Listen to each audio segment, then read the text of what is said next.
Presiden Joko Widodo tidak hadir dalam acara perayaan hari ulang tahun ke-11 Partai Nasdem. Tak hanya itu, Jokowi juga tidak mengucapkan selamat ulang tahun. Ketua Yayasan Keadilan Masyarakat Mandiri Ferdinand Hutahian angkat bicara terkait hal tersebut. Menurut Ferdinand, sikap Jokowi ini adalah tanda bahwa Partai Nasdem sudah tidak dianggap di pemerintahan. Seharusnya Surya Paloh selaku Ketua Umum Partai Nasdem menarik semua kadernya dari kabinet sebagai bentuk kejantanan. Hal ini disampaikan Ferdinand Hutahian saat ditemui di kawasan Sudirman, Jakarta. Dia menilai bila Presiden Jokowi masih menganggap Nasdem sebagai teman, maka akan mengucapkan selamat ulang tahun kepada Partai Nasdem. Itu saya sampaikan bahwa bagi saya, ini analisis saya, bagi Pak Jokowi itu Jokowi endgame sudah.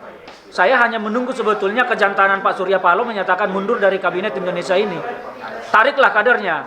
Kalau memang Pak Jokowi masih menilai Nasdem dan Pak Surya Paloh itu sebagai teman, tentu Pak Jokowi pasti akan menyampaikan ucapan selamat. Namanya teman, masa kita nggak ucapkan selamat ulang tahun? Ini kan tidak ada sama sekali. Tidak datang dan tidak mengucapkan. Artinya, sekali lagi bagi Pak Jokowi hanya tidak disampaikan aja. Nasdem, Surya Paloh, endgame bagi Jokowi. Saya minta Surya Paloh semakin jantan, semakin gagah, tarik kadermu dari kabinet. Supaya kabinet ini bisa lebih harmonis untuk bekerja, membangun bangsa ini ke depan daripada jadi duri dalam daging. Kan nggak enak duri dalam daging. Nusuk-nusuk begini, nyakitin. Gitu loh. Oligarkinya, yes.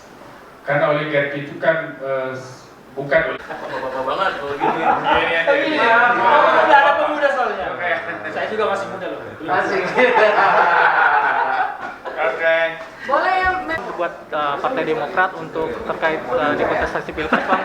Iya, Karena kan saya lebih dekat sama Pak Anies juga, Bang. Saya dengan Partai Demokrat ini sangat memahami sebetulnya siapa Partai Demokrat secara detail dan catatan-catatan politik, karena saya cukup dekat pada waktu itu dengan Pak SBY. Manifestasi politik Partai Demokrat itu saya sangat mengenal dan saya sangat mengetahui, makanya saya kecewa ketika Partai Demokrat turut serta di dalam gerbong yang rencananya akan mengusung, meskipun sampai sekarang bahwa deklarasi pun kan kemarin gagal.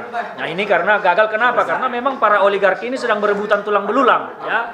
Jadi pesan saya kepada Partai Demokrat, kembalilah ke manifesto politik Partai Demokrat yang sesungguhnya.